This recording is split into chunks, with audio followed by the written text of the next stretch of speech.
Eighth grade Sarah couldn't be there today. My son got sick at school this morning and I had to go pick him up. So I am here at home with him today.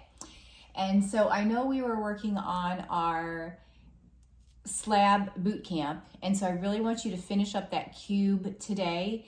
When you get your cube out and you look at your cube, if you've already assembled it, you want to make sure that all of the sides of the cube are completely flat. There should be no burrs, there should be no blemishes, there should be no imperfections in the cube. It should be a very smooth and geometric, true cube.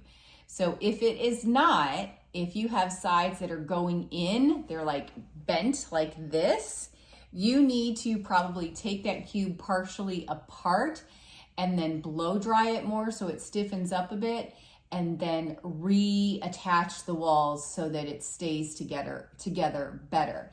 I want to show you, if I have a template like this, I want you to think about how clean and precise that fold is in paper.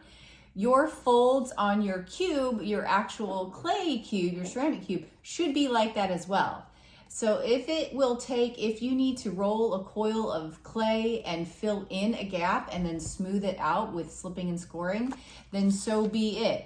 You should not have gaps, and every angle, every corner edge on your cube in clay needs to be nice and crisp, and it should not be, there shouldn't be gaps like this. There shouldn't be thick, chunky blobs of clay anywhere, okay? So you wanna work together, or you wanna work and make sure that each side gets really attached well.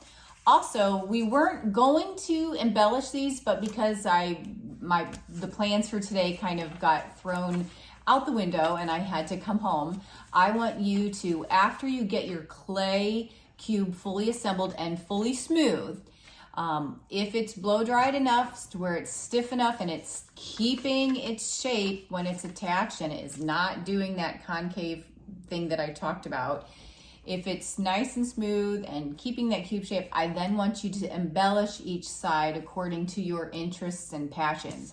So you've got 6 sides on your cube. I would highly recommend, you can sketch it out on here if you wish, or you can sketch it in your sketchbook, but you will need to take a photo of your quick sketches. I do not want you just going straight to the clay and sketching or carving into the clay.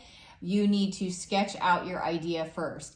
It's not meant to be a long drawn out thing. Again, this is still a boot camp. This is not a wow project, meaning it's supposed to be exploratory. It's supposed to be you acquiring skills and trying out things. So please, nothing overly detailed, and I want you just using subtractive techniques for this, which is carving into the clay. I don't want us doing additive techniques on this, meaning we're attaching clay to it.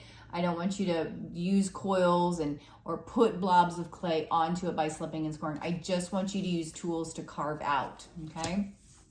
Once you have carved out your clay, please make sure it goes back in your bag, put it back in your cubby. Do not leave it out on a cart. Please put it in your cubby and we will take a look at it next class. And I hope to be here next class. Fingers crossed. Stay healthy, everyone.